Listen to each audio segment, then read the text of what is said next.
Alright everyone, welcome to the stream. Now, if you're on the YouTube channel and you're thinking, why stream? You gotta upload more videos. I am getting to it. I have been a little bit sick, and so the rest of the videos on the stream will be edited, uploaded. Like I said, I've also been busy and sick at the same time, so it is what it is. Anyway, W stream. Speaking of streams, bro, I had the longest piss ever just before, and low key, it was so good. I feel lighter. That's how fucking crazy that shit was. Also, yes, I have changed my hair. But anyway, today we're gonna be playing. Let's get this up. Arco. Now, I haven't actually seen much of this game at all. Besides the Steam trailer. And I just thought it might take a really long time to, play this game. I'm not sure how long the game actually goes for. It has a lot of achievements. But anyway, let's get into it. And yeah, like I said, it probably won't be a one-off stream. It'll probably be several streams. But yeah, let's go ahead and see this. Oh, it's a bit laggy.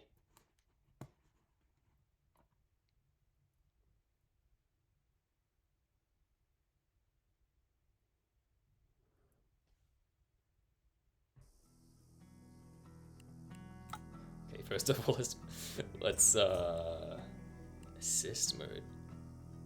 Font type. Oh.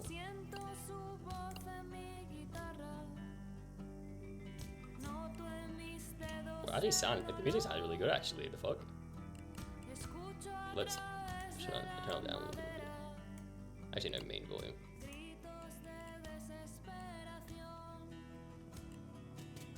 How the fuck do I get out of here? Done. Alright everyone, welcome to Arco. Let's just get straight into it. I have no idea what kind of game it's gonna be. I'm not even sure if it's turn-based or not. I just saw it looked pretty cool. Home camp. Okay, I didn't get to read that. There once lived a boy. The boy's family lived off the land. All was well. One day, the boy's whole village went on a pilgrimage to visit the sacred tree, a holy place for their people. But they stopped just short of their destination.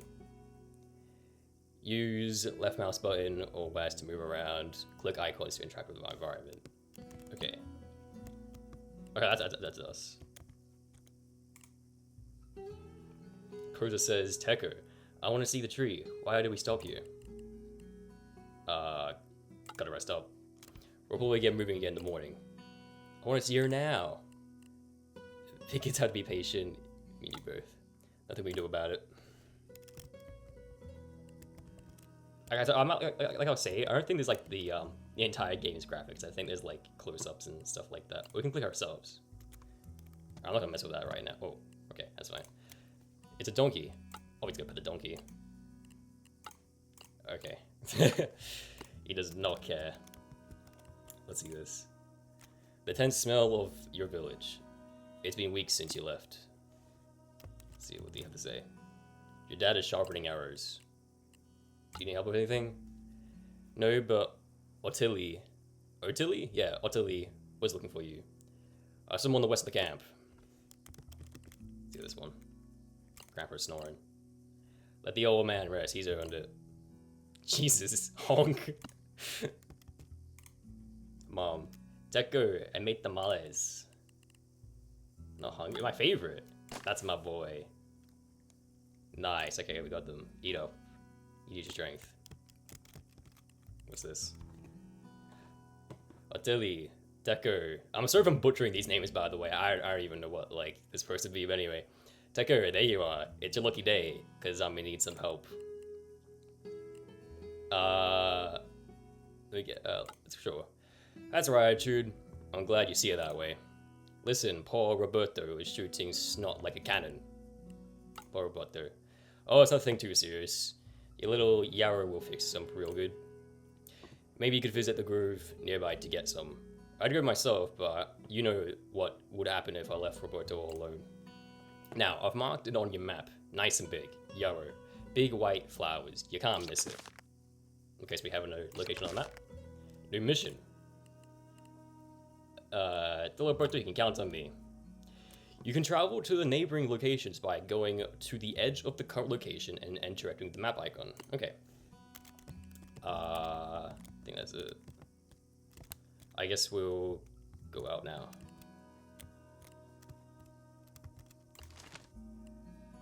I guess we're going to the mirror.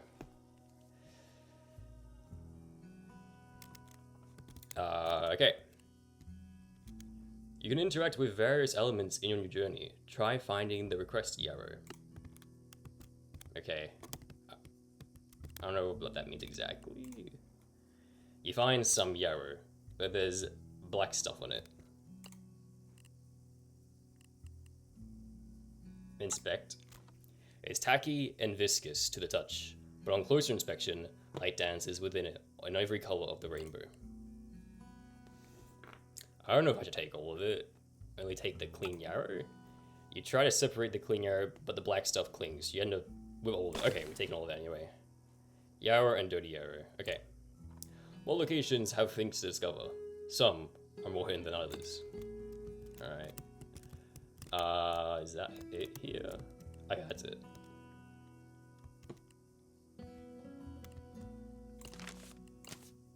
Going back home. And then that should be our quest done. We go back to the, what's the name again? Italy. I knew it. I knew you'd come through. Thanks, kid. Roberto only needs a bit. You can keep the rest. Okay. Oh, and there's something for your troubles. Coins. Thanks. Hold up. What's on your hands? Oh, some black stuff off the yarrow. Whoa there, don't come any closer. You better watch that stuff right away, now. Roberto spits. He's pretty judgmental for a llama. Get rid of the, get rid of it. Tilly knows what he's talking about. It takes some scrubbing, but you manage to wash it all off. Okay. You feel a lightness in your being. Decisions along your journey can raise or lower your character's guilt, which represent how much the journey is weighing on their mind. As your guilt grows, your journey will change. Consider your actions carefully. Okay. Some decisions bring easier gain, but your demons will catch up to you eventually. Anyways, kid, Roberto and I appreciate it. I'm low-key just paranoid. Okay, no, the audio is good. Okay, just making sure. Let's go. What are we doing right now? Oh, the father stares out to the horizon. What's wrong, Dad? We spotted strangers near the sacred tree. Let's brush up on your training. Good, let's see what we can do. So there is combat. Combat is split into two phases. Planning, deciding your actions according to the situation, and action, both your team and enemies will execute their moves. Click on the ground to move. The move action is selected automatically. Get close to the dummies. So I think that's the distance we can actually travel to. We'll go here. Choose the punch action from the bottom right of the screen. Use keyboard numbers or mouse. Click on your target to attack. So we can actually hit him now. Oh, okay, 2's there. Performing attacks consumes magia. Magia or mag? I don't know. Move will generate 1 magia.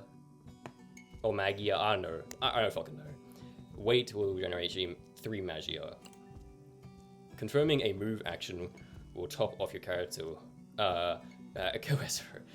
Confirming a move action on top of your character will make you wait automatically. What? W? Ah, I see. And what's this?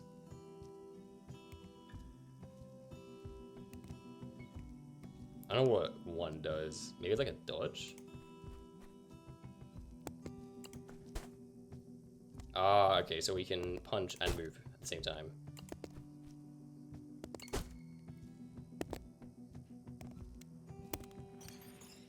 Okay, so we need to regenerate each time.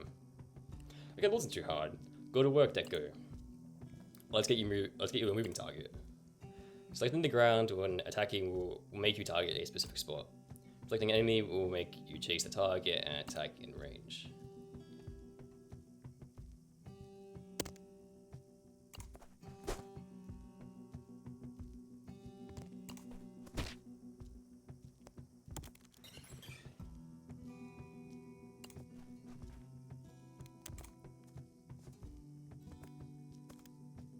Oh wait, I'm pressing the wrong button.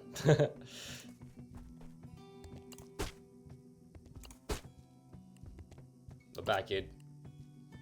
Wait, were we punching our dad just then?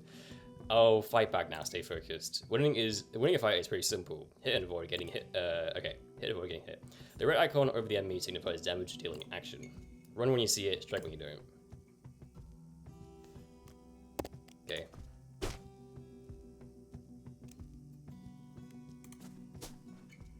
Oh, okay.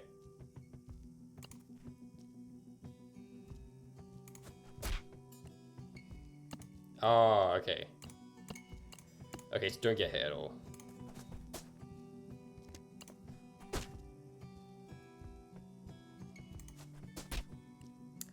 Okay, I'm very bad at this. Okay, hold on.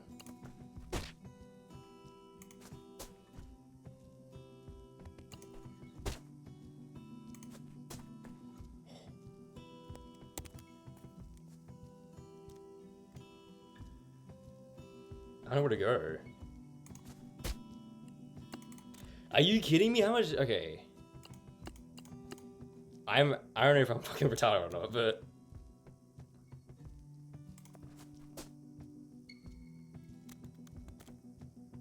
oh, I pressed the wrong button. I'm pressing the wrong buttons.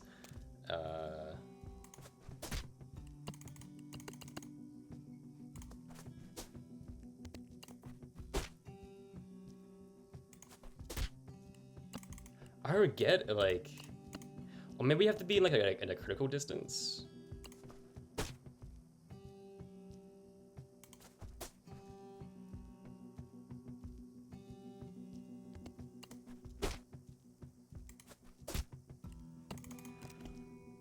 Yo, deadass, what is going on right now? Sorry, I don't even know how many people are watching the stream right now, but this is actually embarrassing. Go back. Oh, we can see where he's gonna go. Ah, I pressed the wrong button.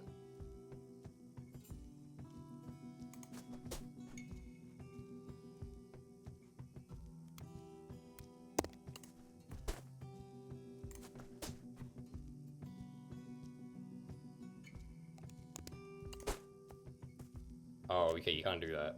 Yeah, just kill me. Okay. Okay, I just pressed the wrong button then as well. Go back.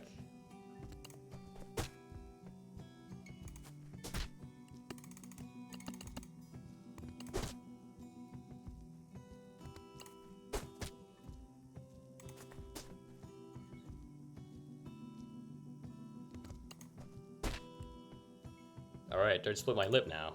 Good work, Decker. I knew you had it in you. Okay, it was literally just 3 hits. If the enemy is right next to you, you won't have time to distance yourself before they strike. Positioning is key. A great defense will keep you in the fight, but a good offense will get you out. Attacks that interrupt your stop will stop enemy actions. Look at the bar at the bottom of your screen for your actions info. I'm gonna give you a window strike now. You will have to interrupt my attacks. Okay. I see. Okay. Striking enemies will knock them back. I'll give you some space to dodge their next attack.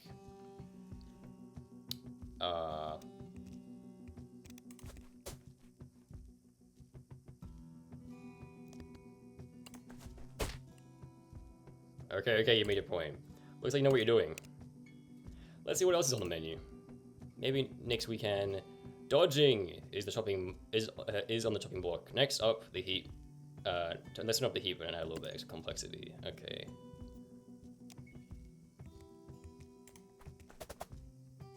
Okay.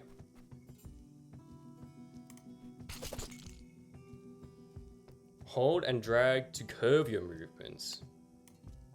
I see, okay.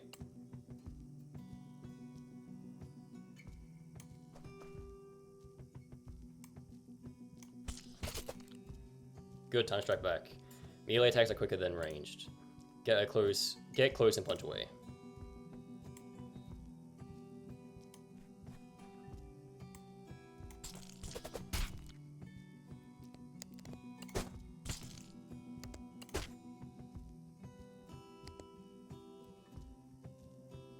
W.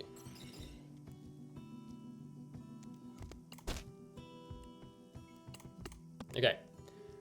I'll probably cut this out the video if we make one. Gain 10 experience. Time to practice your Arco skills. Clicking in the party opens the management menu. Manage your inventory by new abilities. Keep track of your missions and heal. Go to the next. Go to the upgrade menu and get the shoot arrow ability. Okay, wait. So we're finally playing the game. After a lifetime of waking up to the same view every day, it's cool to see so many new sights on this journey. As long as because you're home in the village, but this nomad life is kind of fun. Okay. I don't know what I'm doing.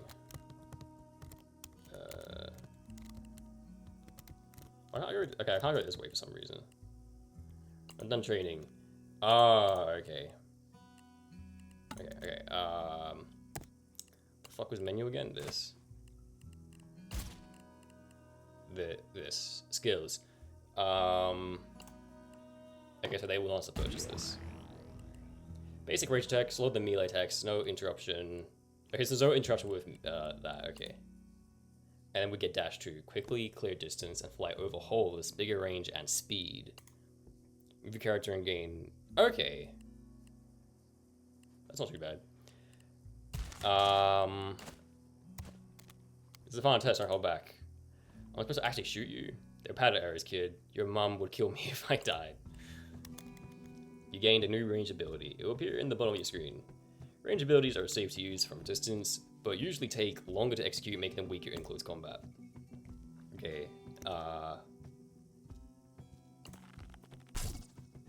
I see. Different abilities use different amounts of magia. Required magia will be highlighted when selecting in action and shown and show on the info bar at the bottom. Regain magia using the move or wait action some environment. Elements let magia plants give extra magia. Okay.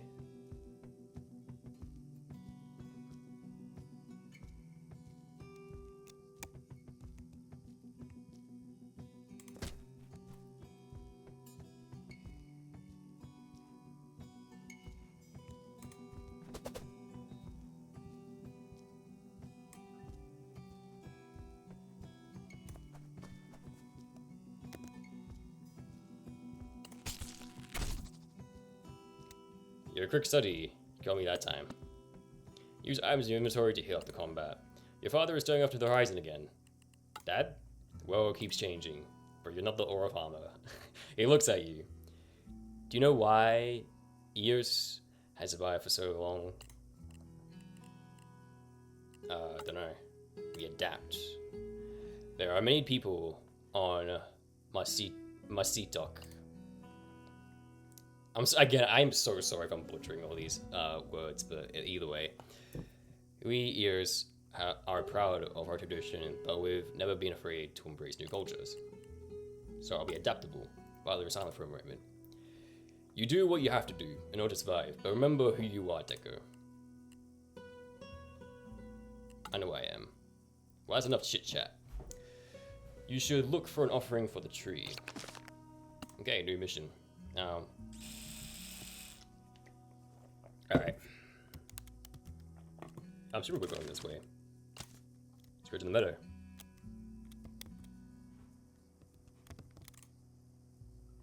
This will be a similar sight one day, once you've made the journey many times, like your parents have. This game's actually pretty cool. We are not supposed to go that way, okay. Where's the map? Oh. Okay, so we can do that and it will automatically change for us. Okay. What the fuck am I supposed to do? Is that Dad? Granddad's grandpa.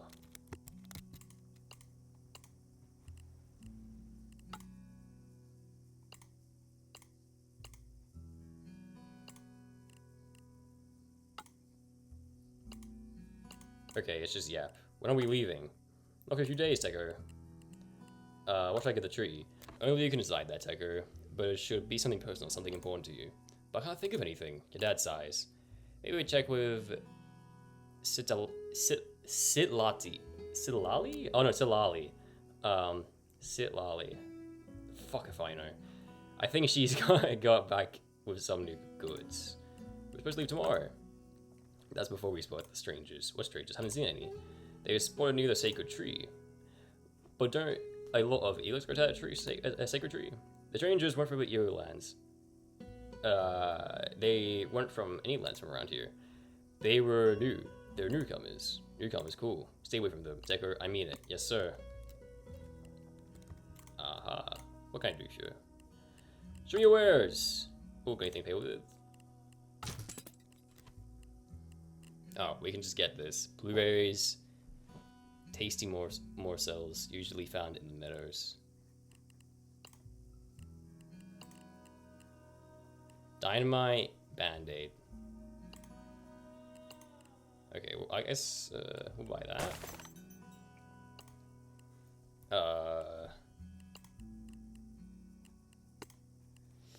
I don't know if I'm supposed to buy that, but either way.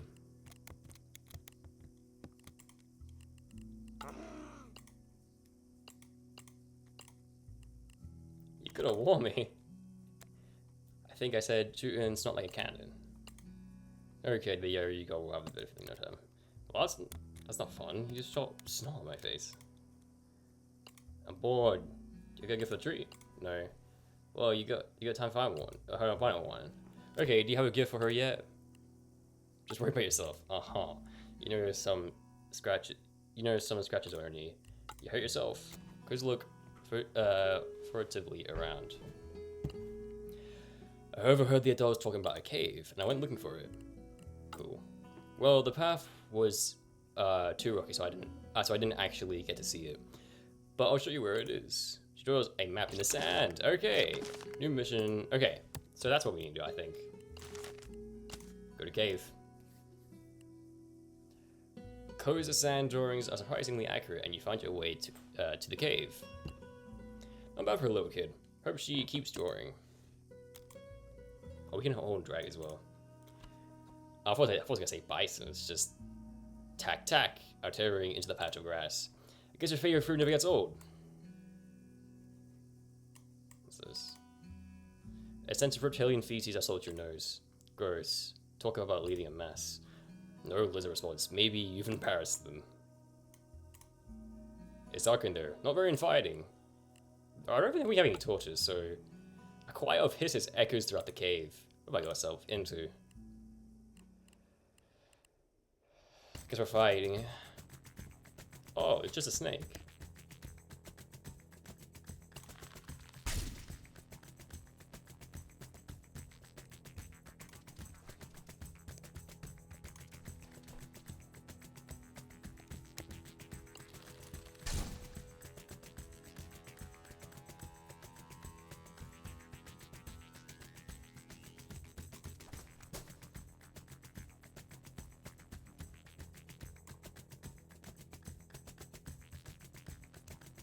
Oh, I see. We can't dodge like in a circular motion with that.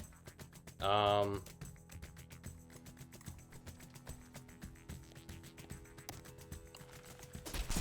okay, it got us, but we're fine. Oh, never mind. Okay.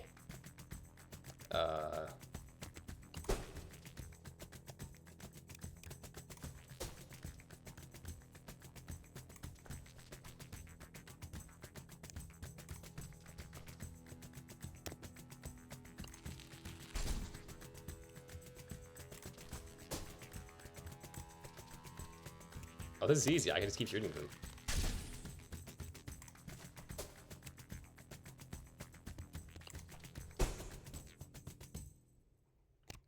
New skins available. Yeah, that's great.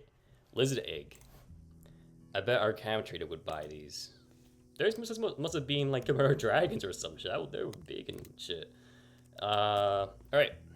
Oh, I can just press the map. Yeah. Okay. Excellent.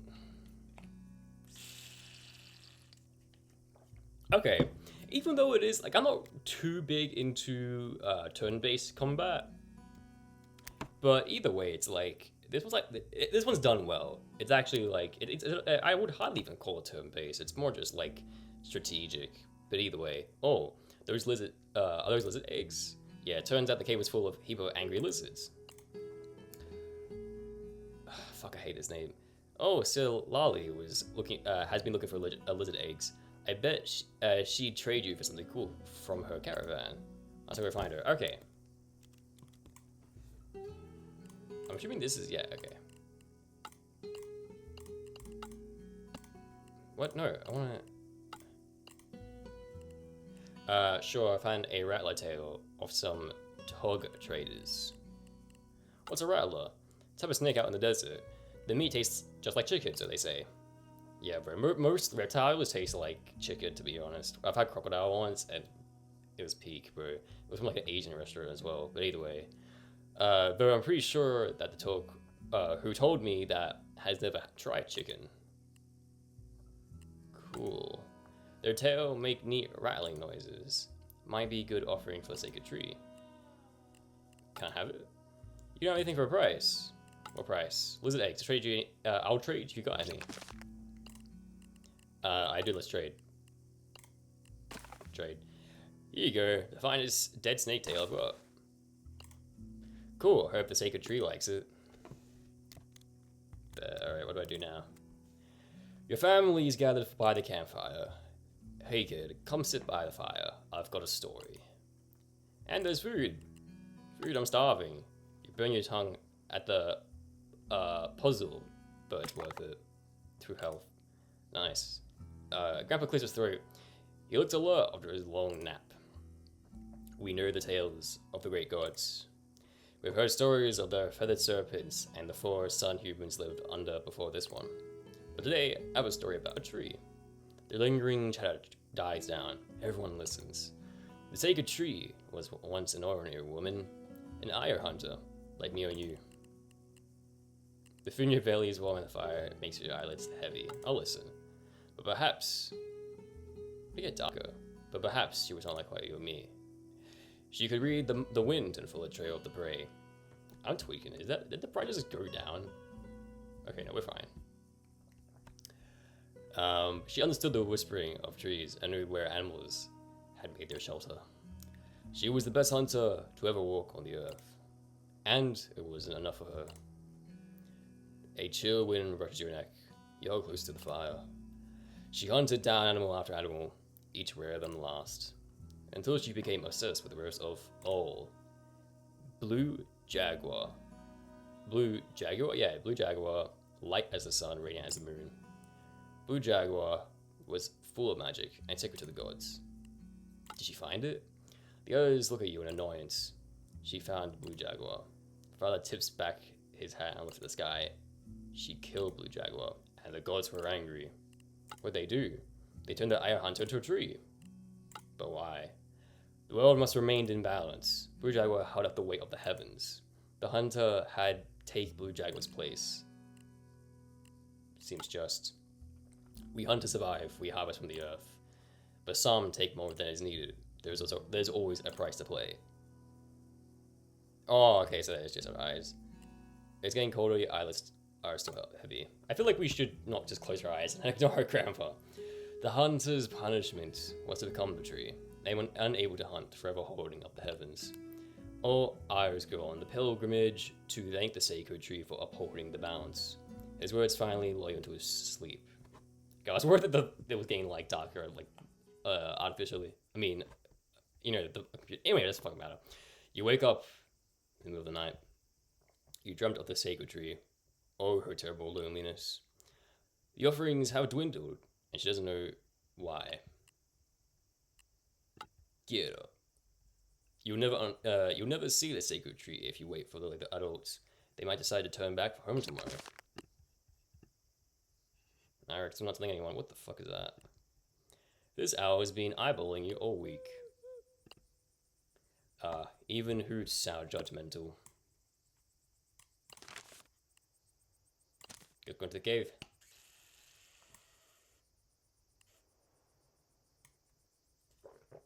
Yikes, we hear a menacing clicking behind us. Let's fight this guy. They bugs?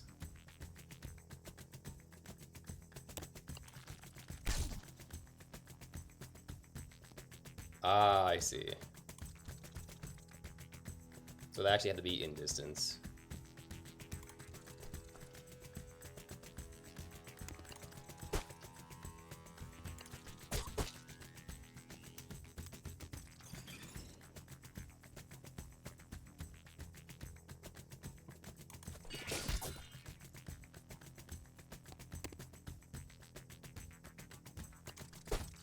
Oh, we can only take one at a time. We just got smoked, actually. Okay, let's try that again. I didn't actually realize that the arrows had distance as well.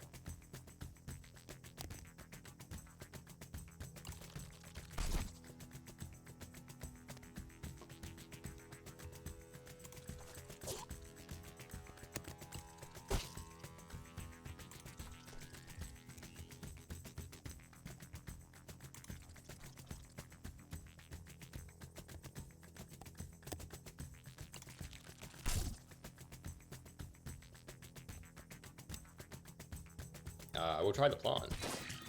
Oh, that's a lot.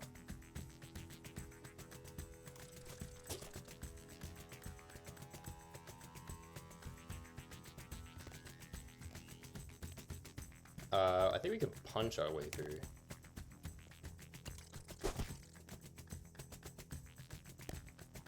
Oh,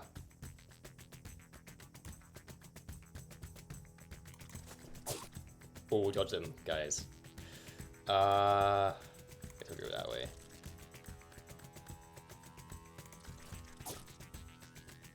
Okay, so this definitely feels like more of a strategic, just like long patience game.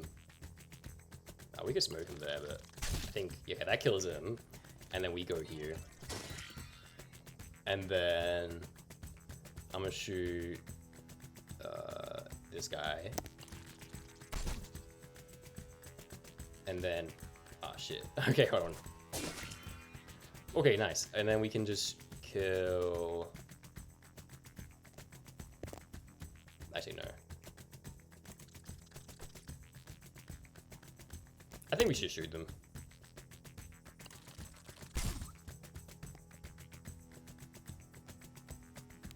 One.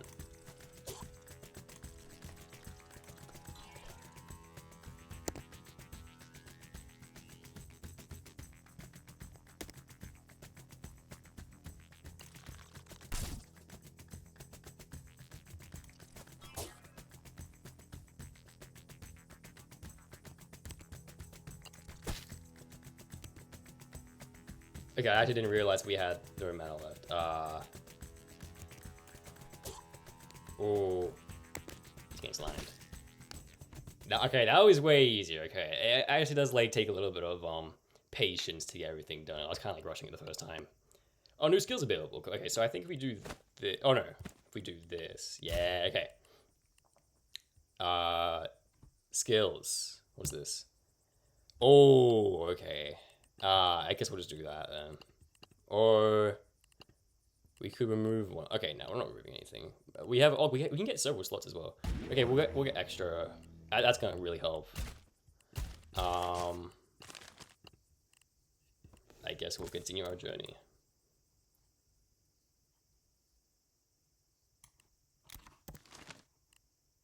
I guess we're going back. Wait. I swear there was something in the cave there. Oh. Never mind. Let's go back. Okay. I don't know. It's a wooden chest. Your dad keeps his maps here. Open. It's locked. An image of your key your dad wears around his neck flickers in your mind.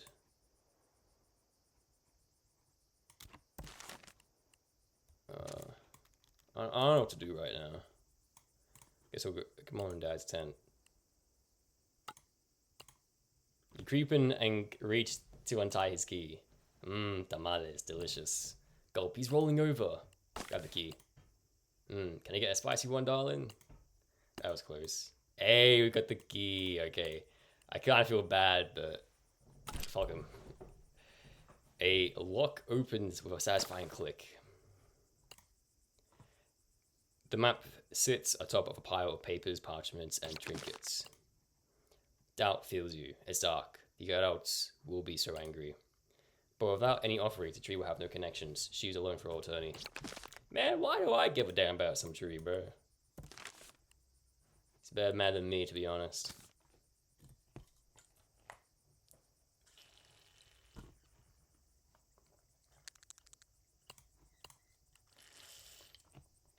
Is that a cricket? Of course, we can hover over them to get more information. Try it on enemies, environments, elements, items, bullets, your own skills, and more. You can use the environment elements to your advantage. Hover over the cactus to see what it does.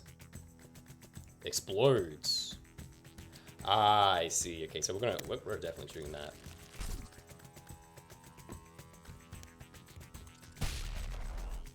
That was so good. Kill 3 enemies in one explosion. That was dope as fuck. 3. We're shooting him.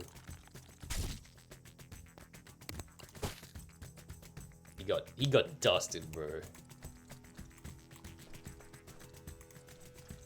Okay, and then we can just shoot him. Oh, okay. Probably shouldn't have done that last bit there, but that's fine. Use items in inventory to heal after combat. I think we're pretty cool, actually. Okay, that's the map. Oh, that's a map. Okay. What the fuck am I doing? No, okay. 1 HP. 1 HP.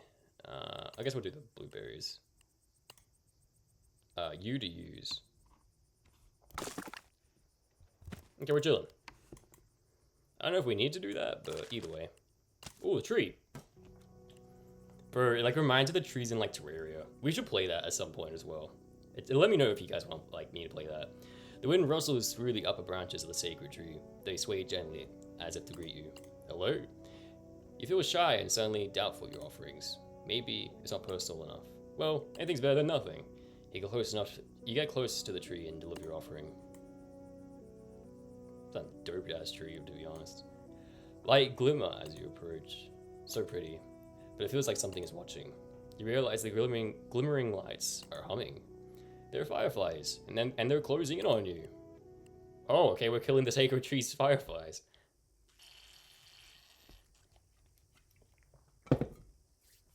Alright, let's get it.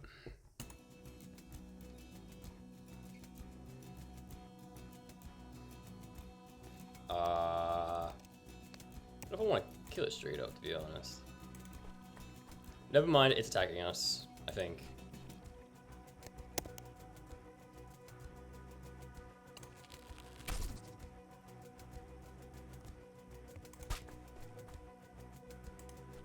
I don't know if we're supposed to kill them.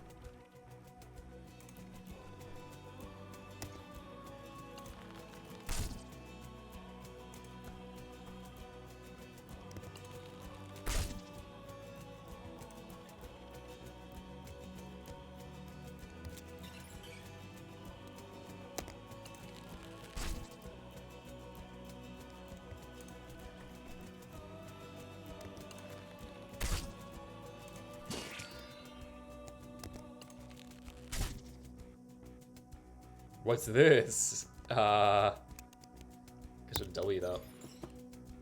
Get closer to the base to deliver your offering. Oh, okay, we're cool. I thought it was gonna be like a big like boss or something. Fight. Never mind. There's more enemies. I guess we'll do that.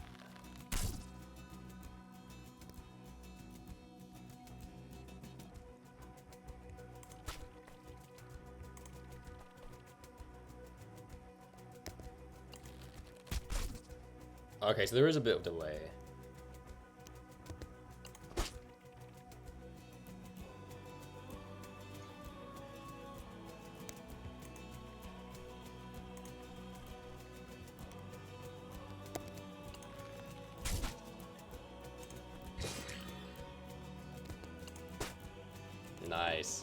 The adrenaline from fighting suddenly leaves you, and you remember you're up way past your bedtime, so tired.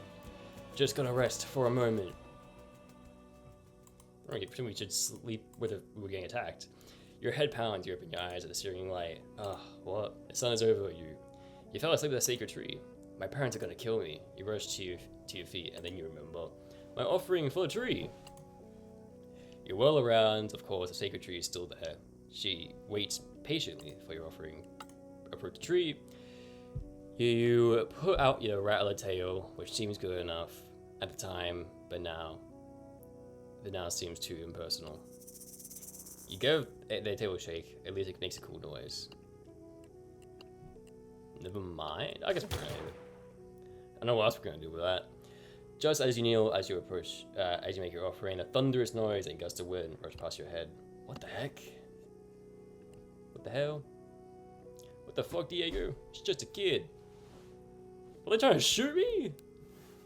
He makes great target practice, huh? The strangers speak gibberish. Their faces are pale.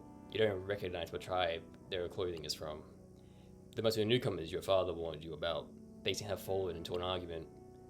Should find out if he has people nearby. Oh, come on, let's just play with him first. Attack.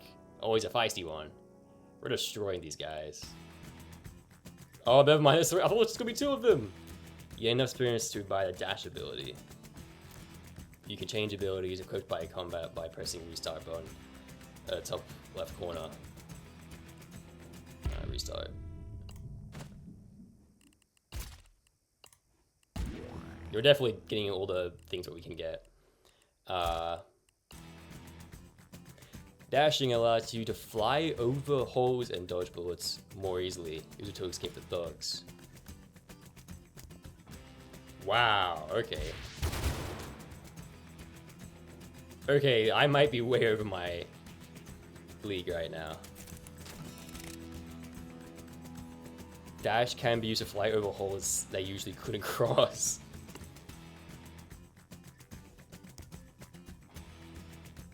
Dude. We can't. We can't do that. Oh, okay, never mind. Go again.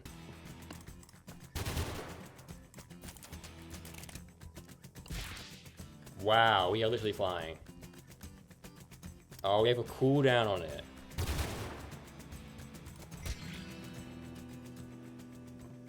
Cough, cough. Your lung is gonna fly, but you have to keep running. That's fucked up. Okay, guess we can. Okay, we can't heal right now.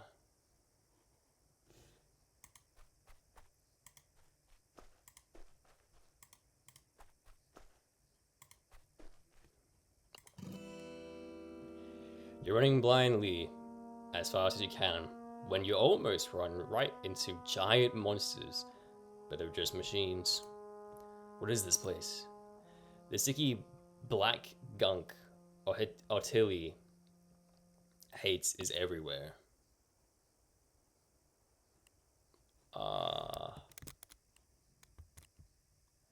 There he is, get him.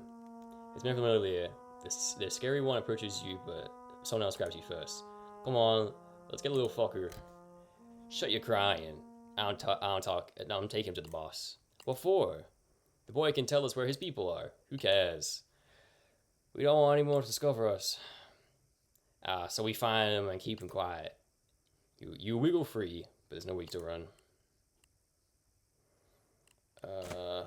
Fuck.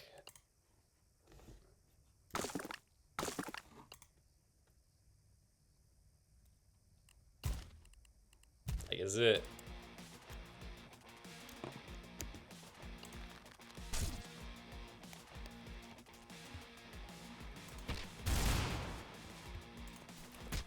Okay, I misjudged that. Wow.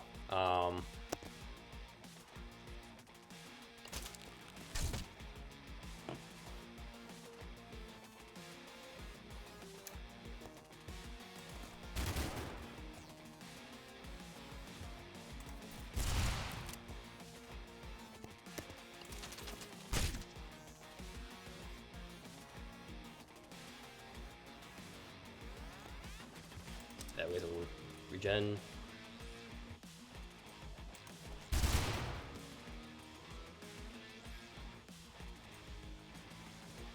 I guess we'll dodge out of here.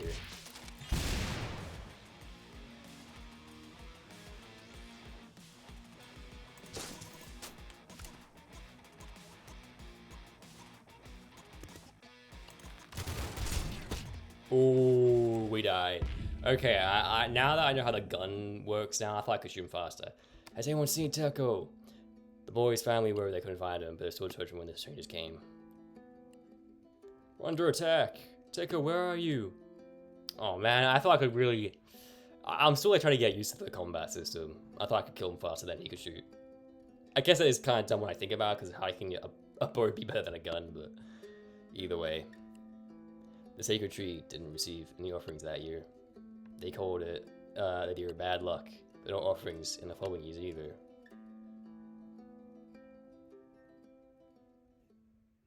Act 1. Let's take a break, me. Damn, okay. How long have we been streaming for? We could do one more. Act 2, Old Bones. Deep in Io country. Dude. Yorka's directions are so old and messed up, it takes ages to find the way to his village. New mission marked in the journal.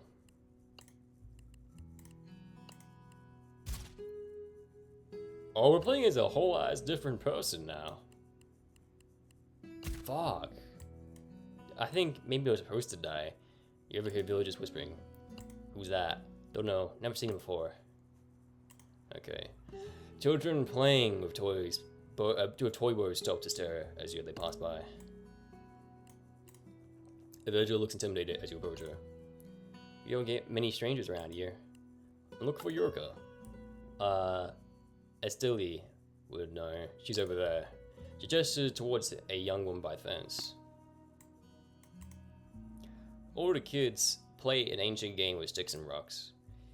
You stop a moment to watch, trying to remember the rules, but the memories are too vague. Carefree villagers hang up laundry without you noticing. Okay, that's the person we need to talk to. Don't think we've met. She's so open and friendly, you look away. Look for Yorka. Oh, an old friend of my grandpa's. Yorka's a grandpa now? The young woman grins.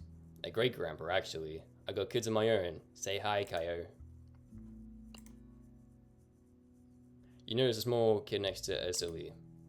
Yorka is the closest thing you've had to family you've got left. Strange to think he has his own blood relatives now.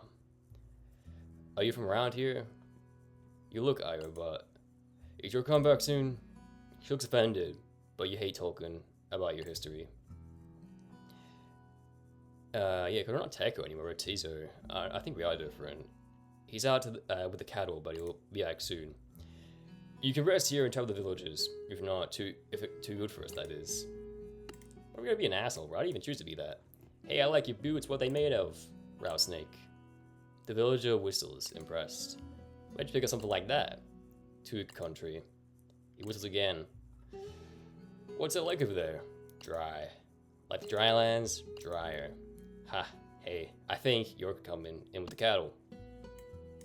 There he is. The fucking animation. What's this guy?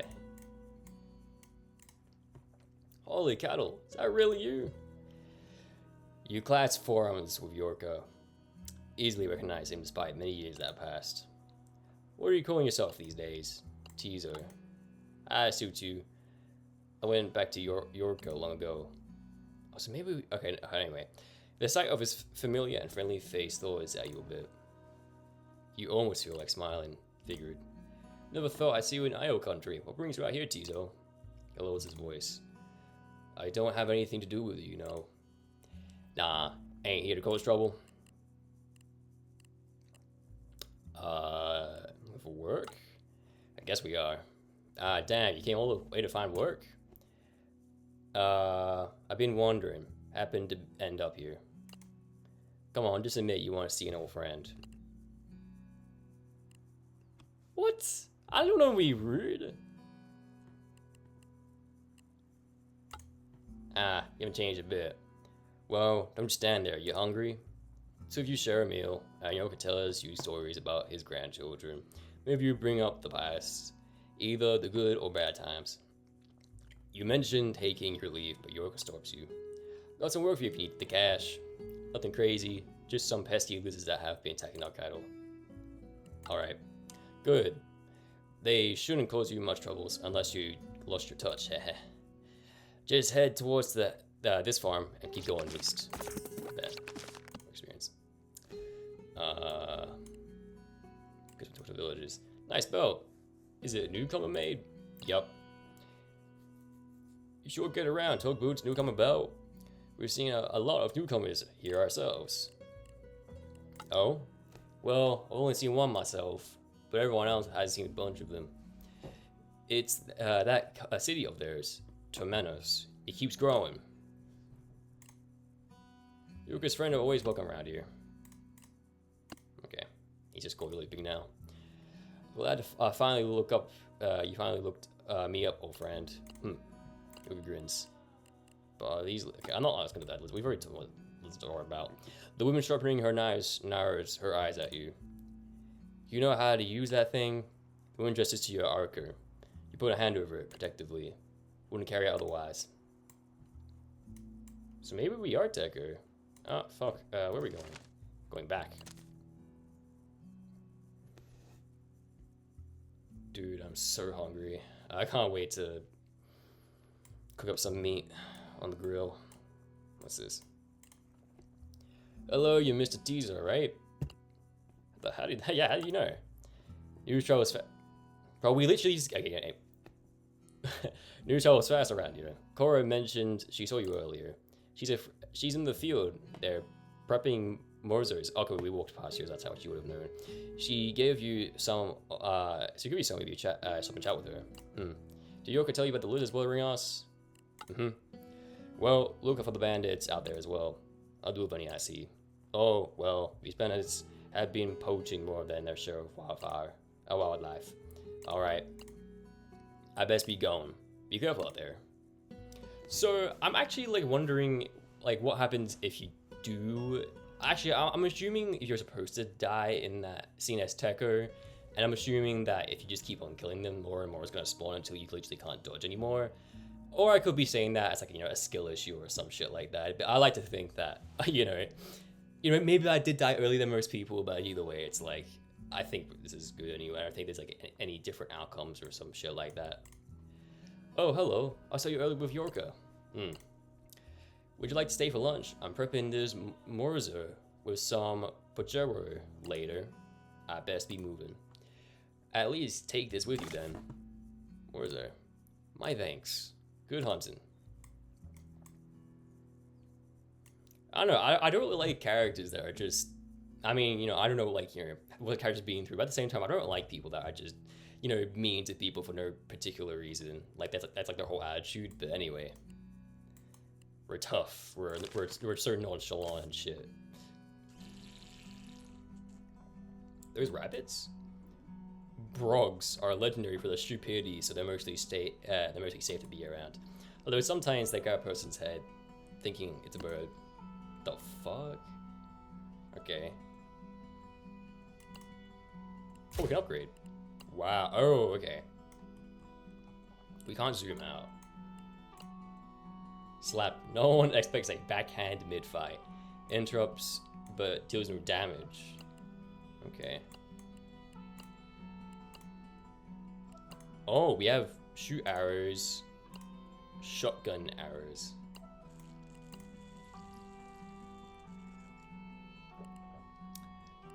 One EQ slot. I'm assuming these are EQ slots. So let's see what we have here. -2. Okay, so we need to get everything back again.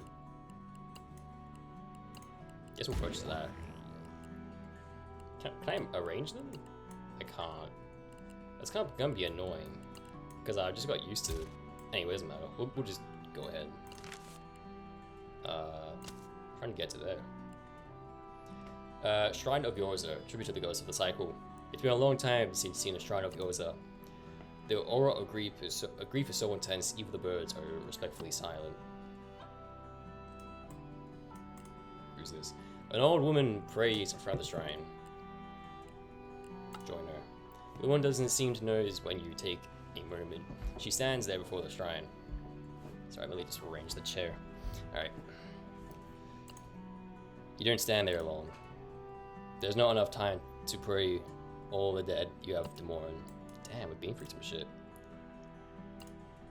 Donate. You have a suit item. Okay. Let's continue. Alright. Oh, there's some goats up. They're probably called like bogabons or something. Like, who the fuck knows what they're called now? They're still up here. Haze covers the distant rocks. Lizard should be close. Human tracks might be a camp nearby. Type shit. Alright. A rare sight out here. A rare sight here, but plenty of them in the mountains. Oh. You hear snarls beyond the boulders. Lizards circle around a fresh carcass of goat. Either they're about to fight or it's just mating season. Maybe both. The snarling lizards notice you. We're fighting them. Easy. Oh, the arrow is only 2.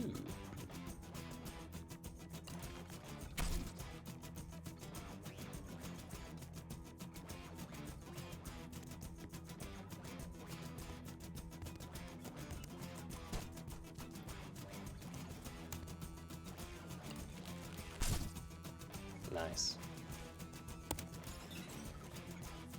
Hold space to preview all enemies' moves at once. Ah, that's pretty cool, actually.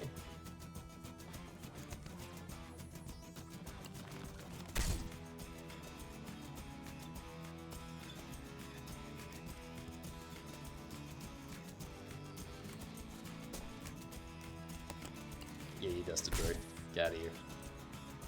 Go back here, and then we'll go here, go here, and then we'll shoot that. For here.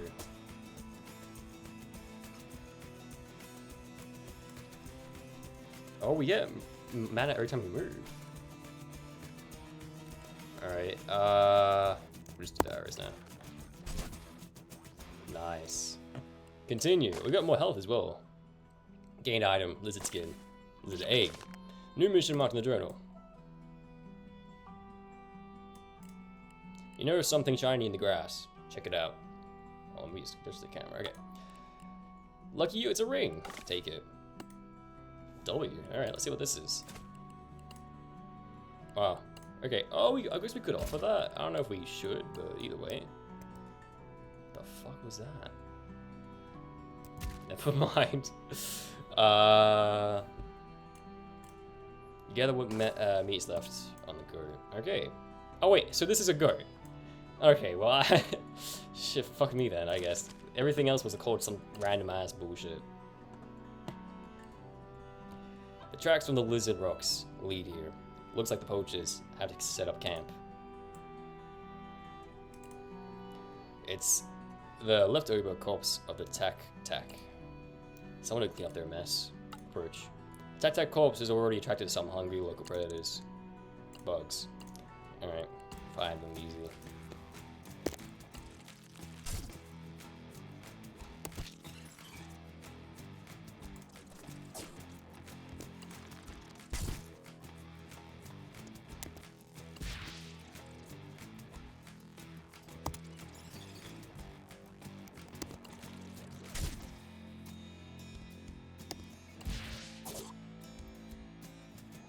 Okay, so we do it every other turn, I guess.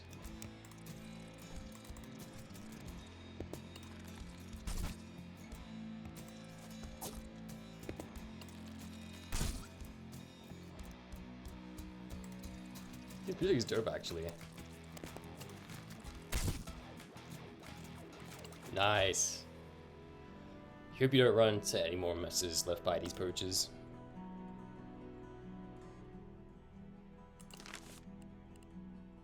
Guess we'll go to the village. Is that them? Some folks busy setting up traps all over the copse. Must be the poachers that set up camp near here. This ain't your land to be setting the traps on. The man looks up surprised, then scoffs. Keep moving, old man. I said ain't your land. As if we're standing on it and hunting on it. As if we're standing on it and hunting on it and killing nosy old men on it. Yeah, we're killing these guys. You kidding me?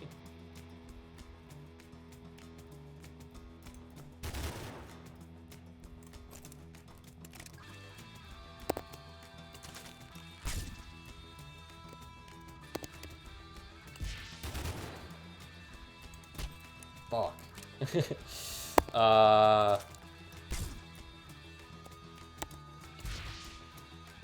So he did move.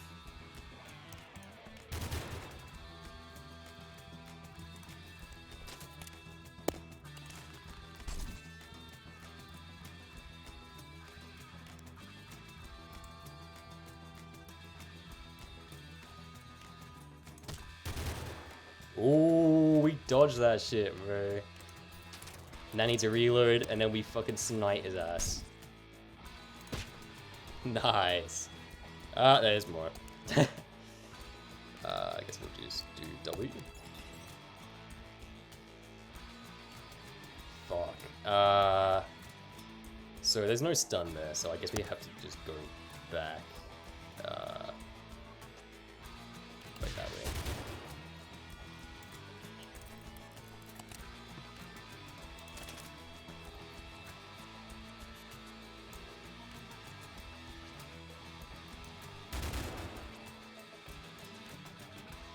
We should be good. Oh, never mind. Okay.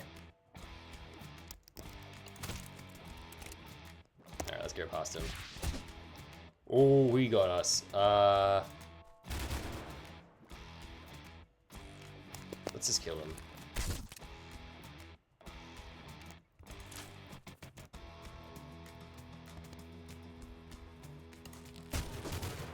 Far out. Okay.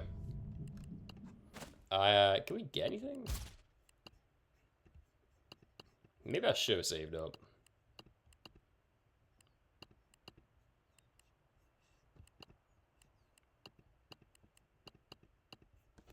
Alright, guess we're going again.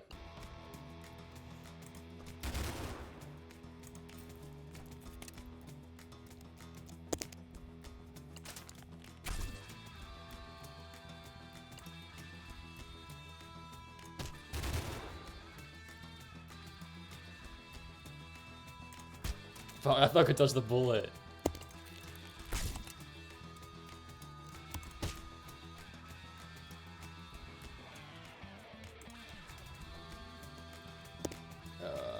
Kill him. Far out.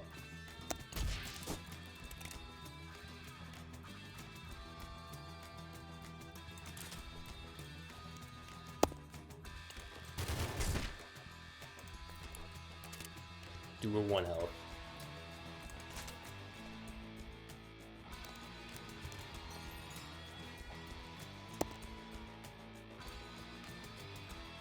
Okay, I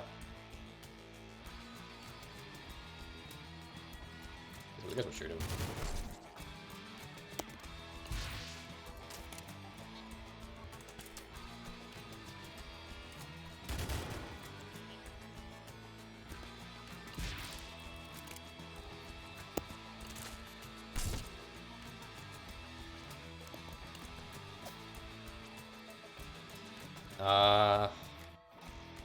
Okay, we need to move far out. Okay, it's a loading process.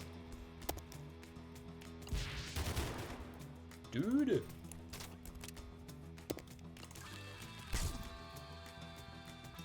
He's going back.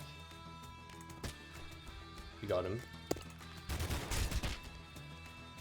Okay, I thought he was moving. Never mind. You know what? We're going again. Restart again. Okay, we're definitely going again. You kidding me?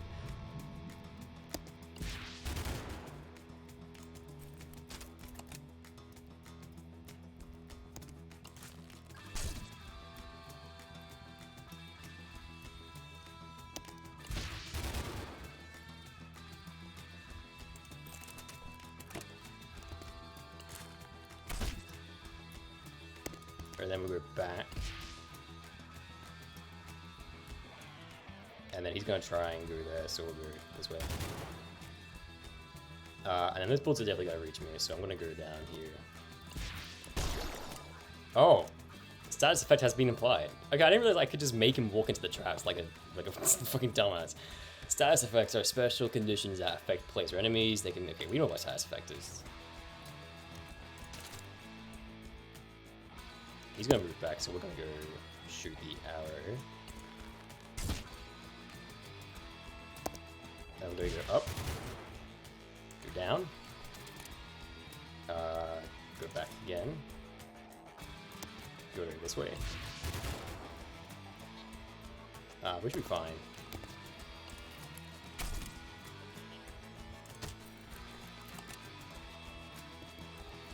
He's moving, so we should be fine. Oh, he just walked into the trap again. Nice, new skills available. Guess the poachers won't be returning to their camp. Dude, we're so cold. We're so chill as fuck. We gained. Okay, we can heal ourselves now. Oh, well, we're fine. Okay. Wow. Okay. Shotgun arrows, multiple projectiles in a cone, no interruption. 2x2. What's this one? Lob shot. Long range lob shot damages multiple enemies. Lands in 2 turns. Interrupts. That might be good. That's the only one we can get. Damage 2. Okay, I guess we're going one of these then. Oh, we could save up actually. Heal to the face stuns. Damage. Okay. Magia 3. Magia 2. 2x2. Fuck, we'll do it. That'll be interesting. Equipped. Can I equip it? Like, we'd be fine. Shows the traps. You disarm the traps, helping yourself to the poacher's goods along the way. Coins, bandage, snare. Nice, W. Alright. Let's go back. The hell? Oh. You look inside to see the remains of the child bodies. The woman gave you Muzzer and the man spoke to you. What were their names? Shake your head. But it's best not to remember. You always make an effort to not get close to those people. Your smell turns your stomach and you still pass outside. Oh, dude, all the nice people. You see more smoke and ash from the main village. Dread pulls in your belly. You spur your mount and go faster. Fuck, man, this is actually kind of sad. The people are so nice to me. You struggle to see through the following ashes. Gods. You take in the devastation. Oh, I think that goes like our sanity meter or some shit like that. Yorka's village is in ruins. Everyone's slaughtered. Fuck, man.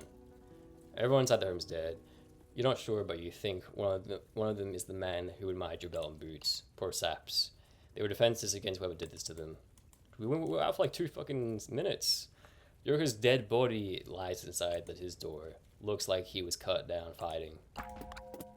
Fuck. Maybe I shouldn't have looked at all this. He was the only person left that thought of you as family, but a smirk chokes your throat. You're supposed to outlive me, asshole. Yeah, the ashes water your eyes still, till tears stream down your face. Yeah, sure, the ashes were. There's a necklace on the ground. 2 beads on the necklace look like suns. You don't know what it means, but it's Kanek workmanship. Could the Kaneks... Could be the Kaneks, or Kaneks be responsible for his slaughter? Kaneks love fighting. But Muzeko was pretty far from the Karnak border. Besides, fires are not the Karnak's east side of the forest, are just farmers. Sound of whimpering. You found a child inside, alive. You're safe now. Child doesn't need to hear or see you. He just shakes his head and rocks. It's okay, kid, they're gone. Grandma's hid me here. Everyone screamed and I screamed while I hid. I'm not gonna be an asshole. You know we're smart. Ain't no shame in surviving. Solving. Hey now, you're Estilly's kid, right? York's great grandson. Got a name? Kayer. That's Kayer? Look at his safety. Kayer joins your party. New mission marked on the... Okay, we got... Oh, he's behind us as well. Fuck. You see footprints on the churned mud. Examine. Boots. Newcomer boots. But anyone can wear newcomer boots. You're wearing a newcomer belt yourself. Was it Connex wearing newcomer boots, or newcomers wearing a Connex necklace? Or did the bastards burn all down together? Man. Pay attention to the map. Paths made from arrows are one way. No going back once you've crossed them.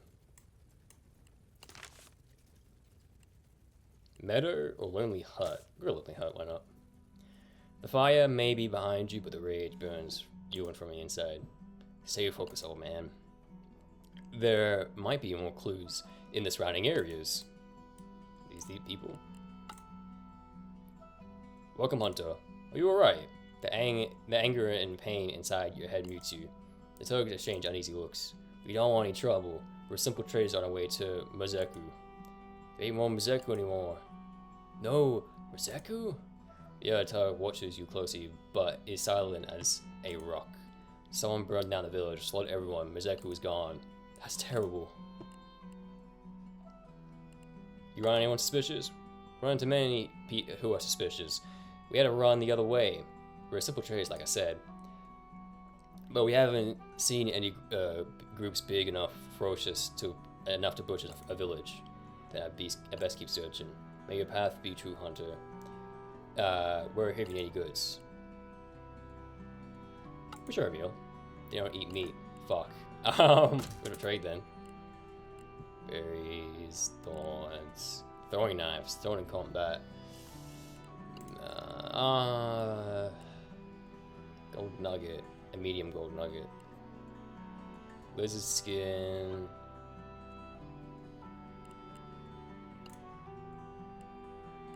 Oh, we can't even sell a gold nugget, okay. Cheap material. I guess we don't need to buy anything, so I'll just keep it chill. Leave. Okay, I think they're actually pretty chill.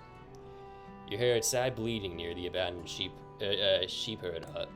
Or shepherd hut. What the fuck did I say that for? Slaughter from... Oh,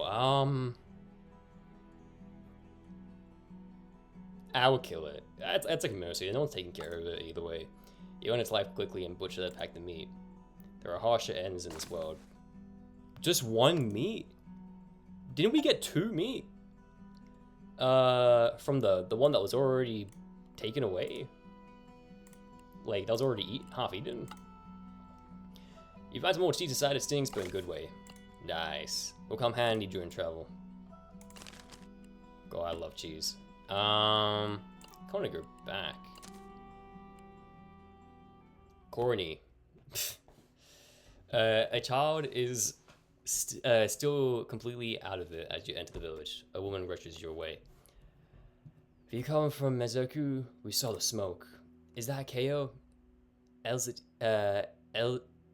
Ezitli has been frantic. Where is Ezitli now? Over there. About to head to Mezoku. Though we try to stop her. What happened there? Everyone's dead. They're all slaughtered. You raise 4 more questions, but only stares in shock. I'm sorry. You better find Ezitli. As a fuck. On him, the monk sanctuary lies in the distant hills. The bastards who burned down the village must have headed in that direction. I'd have to head into them, if they're going another way. Type shit. All right. The wind is cold against your hot skin.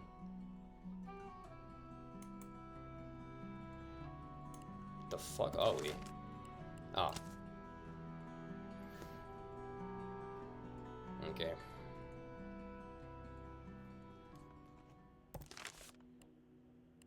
Oh, we're supposed to be here.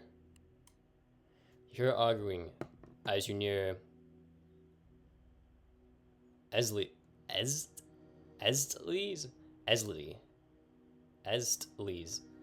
home. Why the fuck everyone go such weird ass names, bro? It's literally Estley. Estley, this is crazy. You don't know what happened. My son is in there. I'm going. You can't stop me.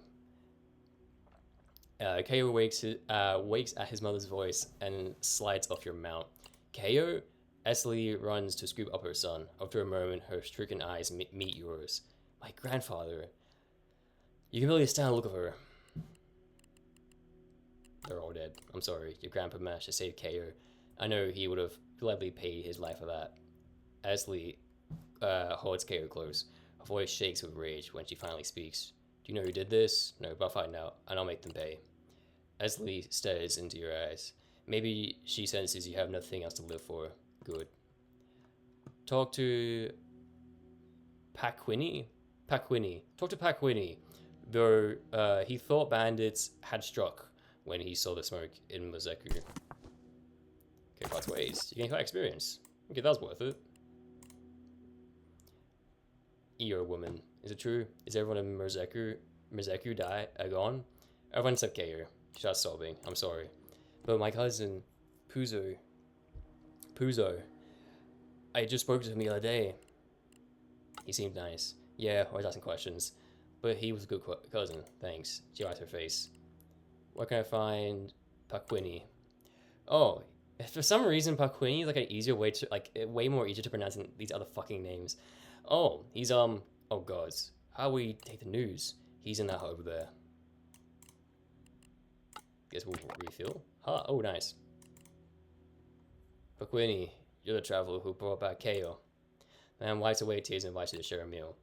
You're going hungry enough times to deliver his food for free. Ooh, nice.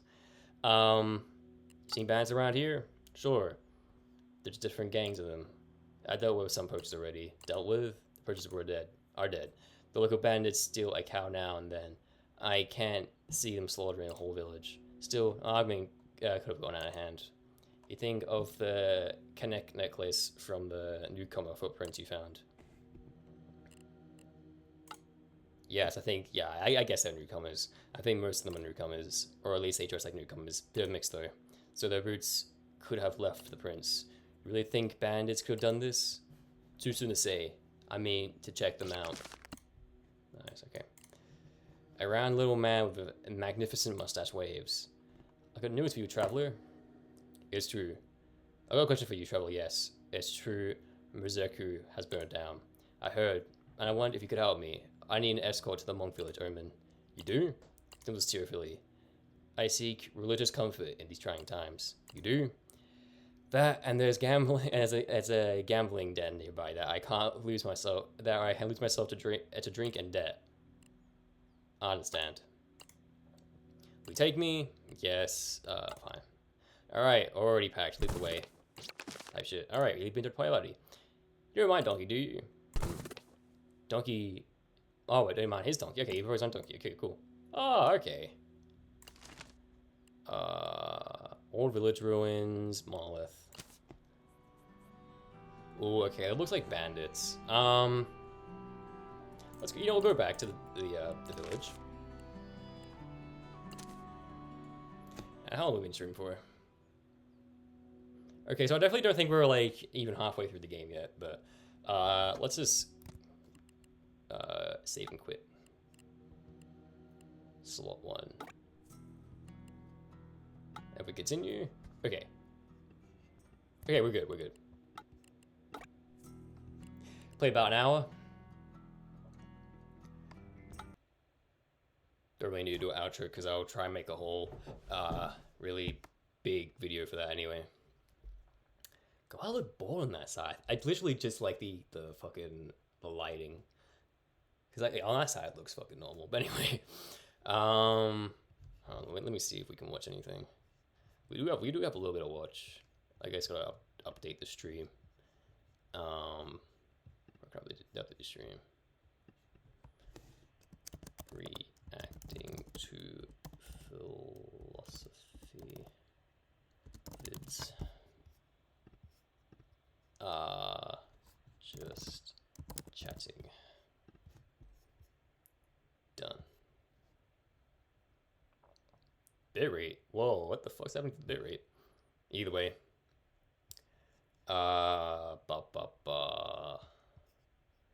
Okay, yeah, so we have more videos to watch. Oh, hold on. Let me fucking do that. We can close that now.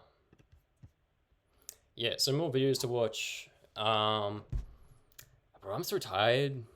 I might just watch fucking a shorter video today. I don't know. Especially if I don't yap that much. We could watch this one, but there's also like every single philosophical theory explained in 30 minutes, which might be interesting. I don't know. We could watch the darkest philosophy in history. Let me just check. Okay, everything's good. Yeah. Sure, watch this. Why not? This video is sponsored by. All right, guys. Welcome to the existential elk theory, the darkest philosophical essay ever written by Pursuit of Wonder. Let's check this out. Z-Biotics. Enjoy a few drinks and still feel great the next day. Use my link in the description to get free shipping and 15% off your first order. One night in long bygone times, man awoke and saw himself. He saw that he was naked under cosmos, homeless in his own body. All things dissolved before his testing thought. Wonder above wonder, horror above horror, unfolded in his mind. Peter Vesselzapfa. Hundreds of thousands of years ago, a species known as the Irish elk, often referred to as the giant deer, emerged. Up until just a few thousand years ago, this creature roamed Eurasia as one of the largest deer species to have ever lived, standing at around 7 feet tall, 10 feet long, and with massive antlers spanning up to 12 feet across. Damn. Millions of years of evolution led to the immense size and proportions of this giant deer and its antlers. Their antlers were weapons forged by and wielded against nature, used for mating, display, and survival in a highly competitive and gruesome world. After a certain point, however, as these antlers continued to grow, their use and function were eclipsed by the problems they imposed onto the species. The antlers weighed. I was gonna say, like, there's like a side rant. I'm pretty sure there is like a boar species that has like tusks or something that goes so long that if they're not like constantly broken, they can grow to the point where like they start curling in on themselves and they stab their own eyes out. And I'm like, holy fuck, like that's actually crazy to think about. It's just like your own feature of like your body is designed to kill you unless you purposely like, you know, keep destroying that part of it. It's just interesting to me for some reason. But anyway. Their heads down and made swift mobility in most environments essentially impossible. They could no longer easily navigate the forest to quickly evade predators and human hunters, and access to nutrition could not readily sustain the overgrowth of their antlers, often leading to nutritional deficiencies in the rest of the body. What was supposed to be a feature for survival and thriving turned into an obstruction of these very goals, a maladaptation of evolution. In the end, these overgrown horns ultimately contributed to the giant deer going extinct in the year 5700 BCE. Like I said, like there's some literally some like evolutionary features that are so bad, like they literally like kill you. Oh, low battery. All right, better get through this video quickly then. Alongside the Irish elk's existence and extinction was humankind's emergence and evolution. Actually, no, we're not gonna fucking test that. Hold on. Let's get that.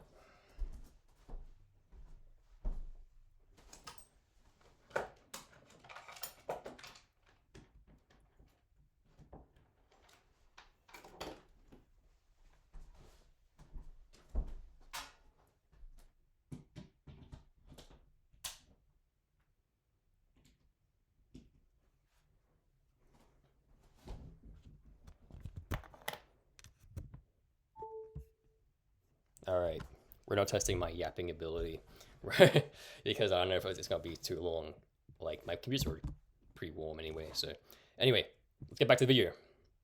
By the time the giant deer had reached its fate, humanity and civilization had long since formed, playing a role in the deer's demise through hunting. With the most advanced form of consciousness the planet had yet seen, humanity not only roamed, but assumed the planet.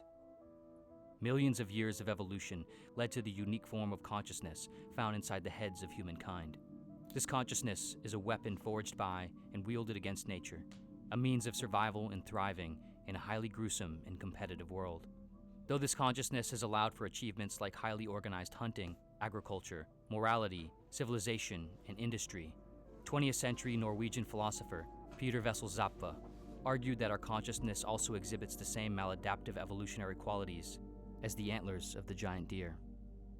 Our consciousness. Oh, to the extent that it's gonna grow so big to a point, like not like physically grow, but like just like conscious gonna grow so big to a point where it's actually like harmful to ourselves.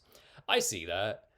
Like when you suffer from like depression or some shit like that, in my personal experience, it basically feels like you're so like you kind of like gaslight yourself to believe that like you don't believe that you're intelligent in like a conventional standard, but you believe that like you're so like consciously aware that like you know S word sounds like a pretty reasonable like gateway into finishing existence. Because like for me, like being depressed was like such a like a it was like a very vanilla topic. Like to me, it was just like, oh yeah, it's just the way it is. You know what I mean? Um, but anyway, yeah, that's a pretty interesting theory. I feel like humanity, to an extent, is probably declining in intelligence, like all the brain rot content that we're consuming and shit like that. But who knows? Maybe at some point it will get so bad that like our brain literally is not like you know good for us anymore to an extent. You know what I mean? Zappa argued, has extended past its practical functions, leaving us with an excess weight and size of awareness that we don't know what to do with, and that has turned existence into a problem for us. A superfluous outgrowth of nature destined to extinguish its harborer. Zappa writes, life had overshot its target, blowing itself apart. A species had been armed too heavily, by spirit made almighty without, but equally a menace to its own well-being. Its weapon was like a sword without hilt or plate, a two-edged blade cleaving everything. But he who is to wield it must grasp the blade and turn the one edge toward himself. Zappa was born in 1899 in Tromsø, Norway. Much of his life was split between three areas that seem, at least on the face of them, quite different: mountaineering, law, and existential philosophy, which he expressed in both academic and artistic forms. Despite writing about the deepest crevasses of despair and anxiety, Zappa spent a substantial amount of his life ascending the literal heights of mountains, becoming a notable early member of the Norwegian rock climbing community and the first to ascend several peaks across the Scandinavian mountains. In 1923, after obtaining his degree from the University of Oslo, he also became a lawyer, though his focus quickly moved away from law. Underscoring his life, and what Zappa is most widely known for, was his perceptiveness and work in literature and philosophy. With profoundly intense and melancholic prose, his philosophical work can bring even the most innocent, unthinking individual down from the peaks of optimism and into the valleys of uncertainty, at least if they're not prepared for the journey. What connected much of Zappa's work, sensibilities, and life in general appeared to be an intense awareness of death. More specifically, he exhibited a kind of death anxiety that contributed to a highly lucid awareness of human awareness itself, our sensitivity towards suffering, decay, and futility, and the interplay these things have with the human desire for meaning and solace. In 1933, at age 34, Zappa published his first philosophical work, an essay titled The Last Messiah, a short but devastating piece that, with the precision of the tip of a nail, shatters the tempered glass of comfortable and socially acceptable ideals. 8 years later, in 1941, he expanded on the concepts of the essay in his book, On the Tragic. In these works, Zappa measures the weight and size of human consciousness as it teeters back and forth inside the human skull. It's also a question to ask, like, I know there is a definition to consciousness in terms of like the word and then like the actual scientific definition. But if the definition we're going for is just knowing one's own, existence, well then a lot of animals do know their own existence and are self-conscious. And you can't really, question all of them to an extent because, like the mirror method where like they place a mirror in front of an animal and then they test whether or not it can recognize itself. Well, that's flawed because at the same time, what happens to the animals, like, to like the craziest extent, they're blind. To a shorter extent, most animals have really bad vision. Dogs were considered to be unconscious, but they were literally colorblind. and don't recognize faces as well, but they have like, they can smell scents like way easier than anything in the world. And so it would be kind of dumb to think about like that they're not conscious because they do recognize people and shit like that. Maybe not by their physically, but like entirely. But maybe probably just because of like scent and shit like that. So it's really interesting to question about like consciousness actually being a word. Um, is consciousness even like real in terms of like do we just say that, oh yeah, humans are conscious because like our own intelligence, what I mean? It just like it doesn't make sense to just categorize everything.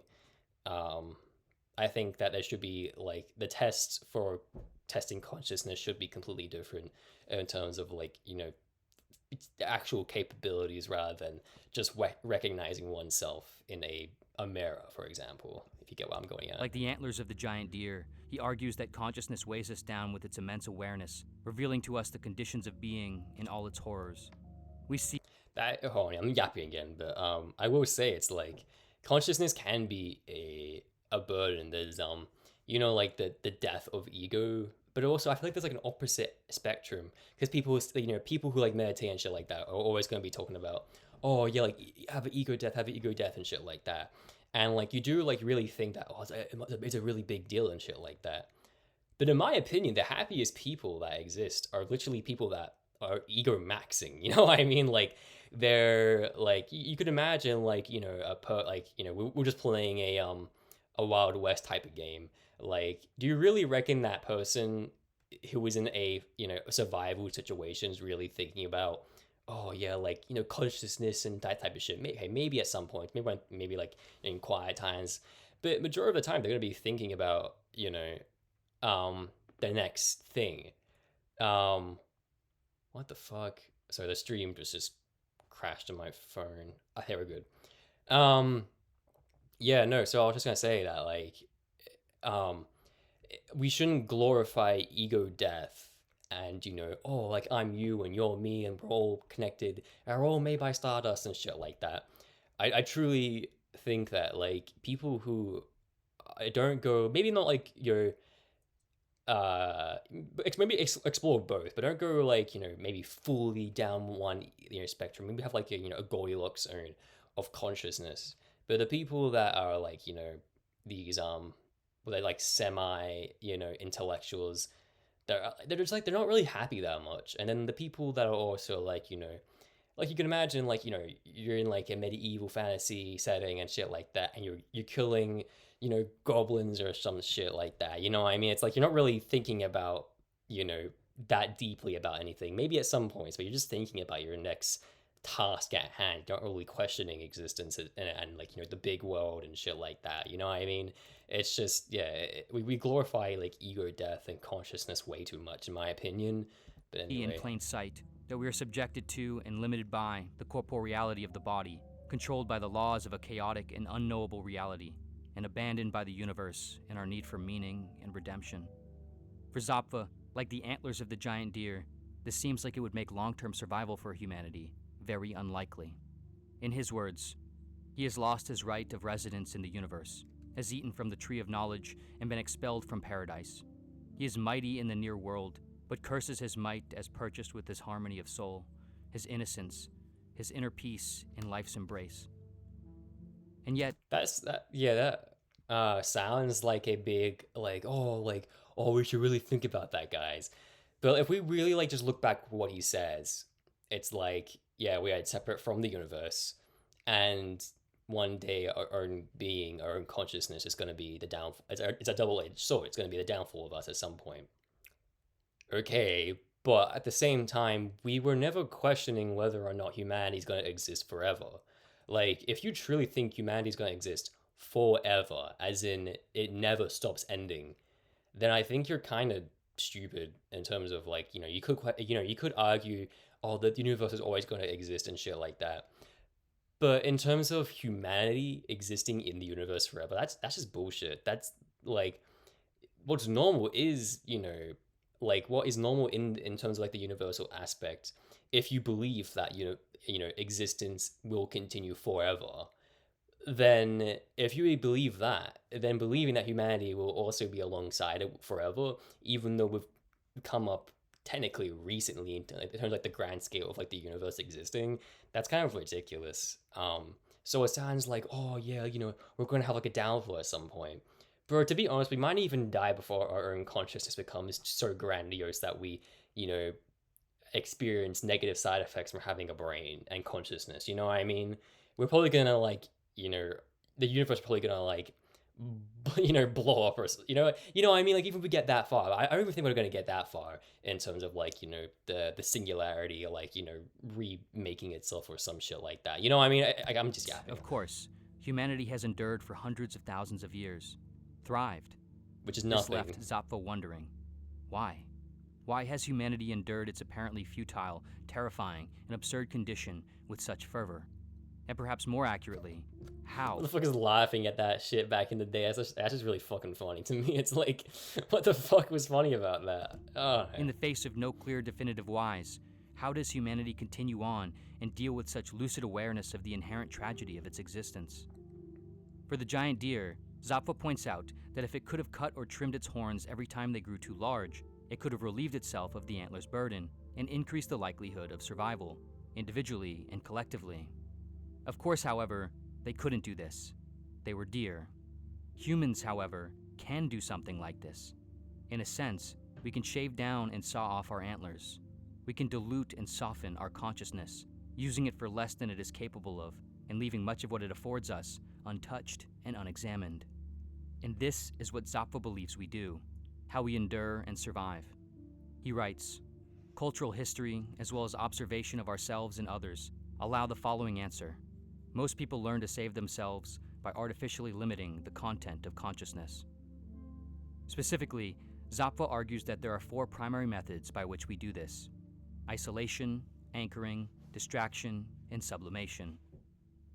Isolation essentially boils down to deliberate or unconscious ignorance. That is, ignoring or repressing thoughts about the reality of our condition. Despite horrific and unfathomable qualities arguably being so fundamental to our nature and experience of existence, both our minds and our conversations almost never bring them up. This is clear in the conventions of most social interactions. It is bad decorum to bring up death, suffering, the absurdity of reason, and the futility of everything in most conversations. Depends who you hang out with, to be honest. And so, by not talking about these existential matters, and better yet, not thinking about them, we essentially operate in the same way we would toward a young child, but toward ourselves. That is, we self-shelter. We change the TV station to cartoons. I don't think that's like a big point that can be made. I just feel like, death comes to me when it owns me.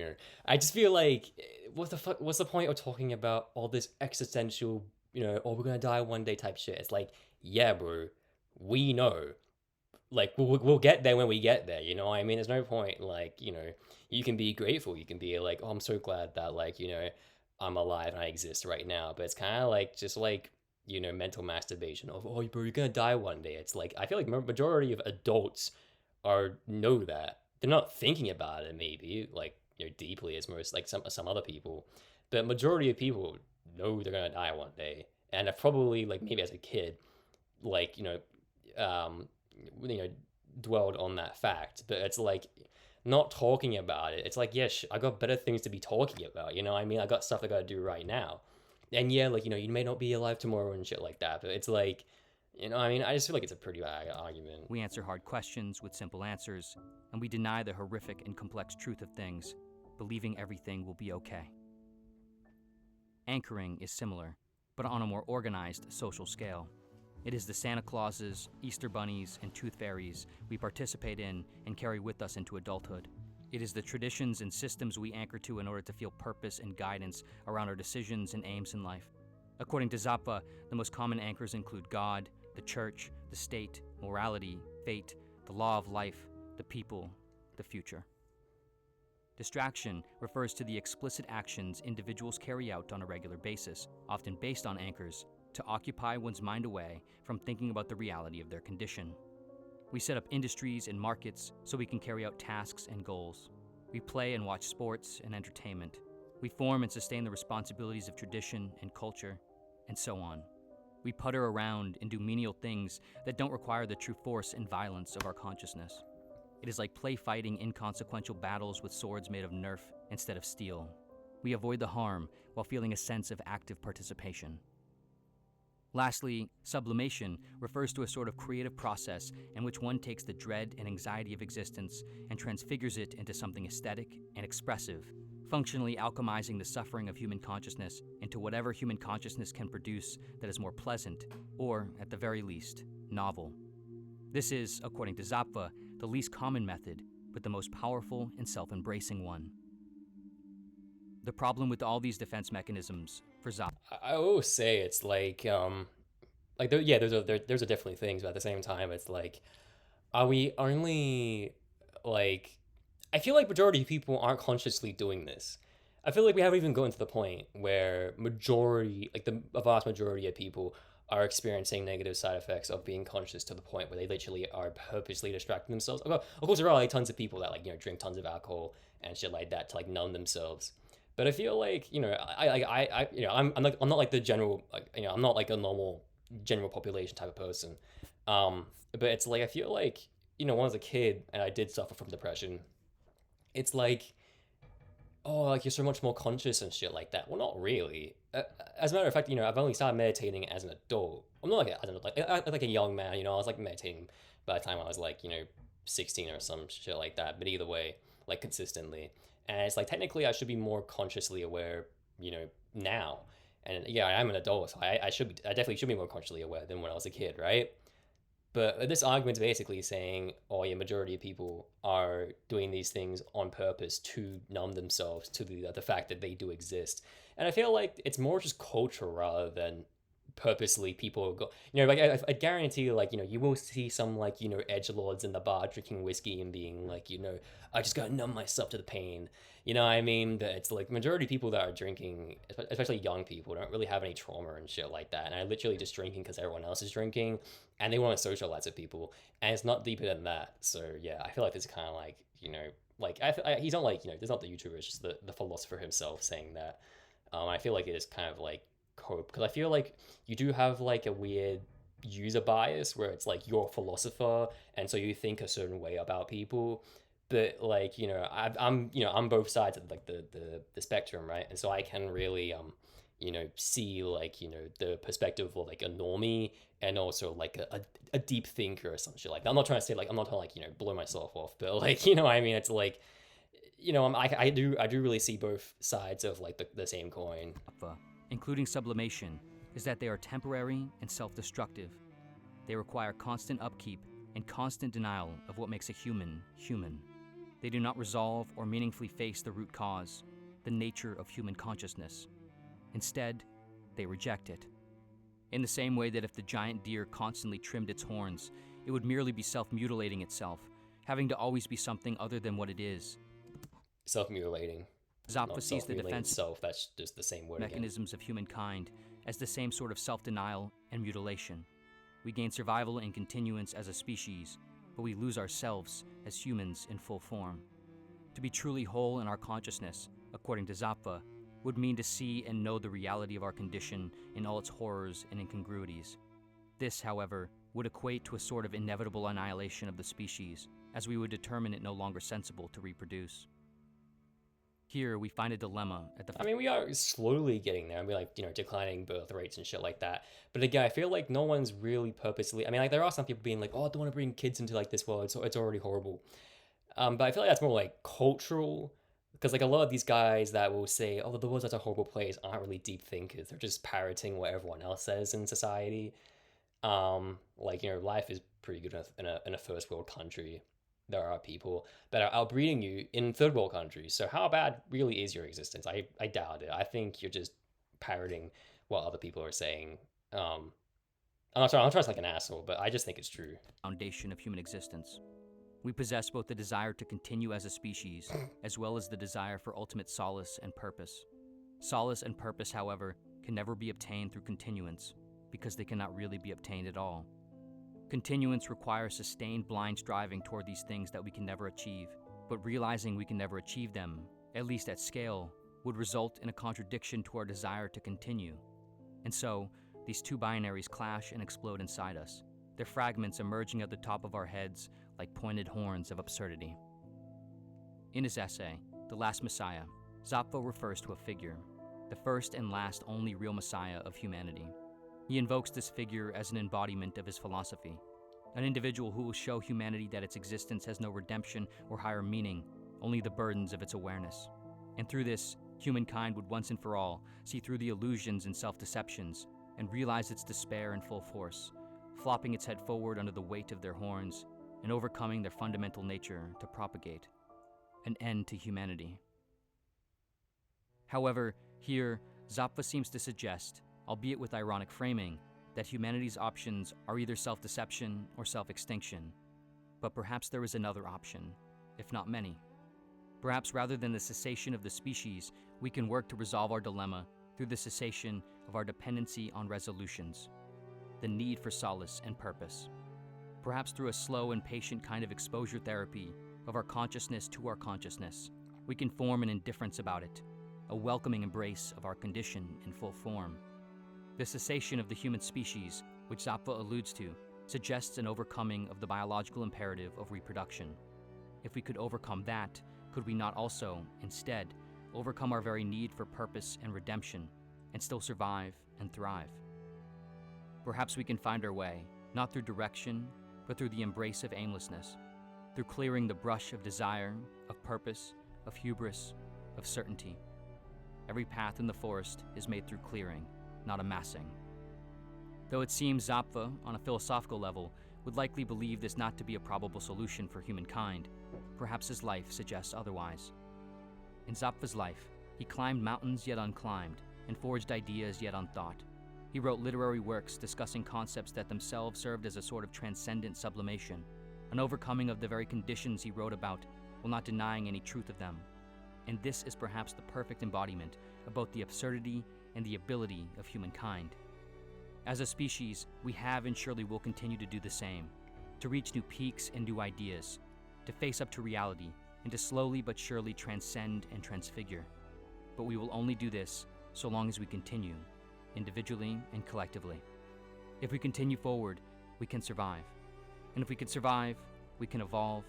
And if we can evolve, we can improve and better endure. We can better bear the weight atop our necks as our necks grow stronger, our sightlines rise, and the landscape of the world opens up.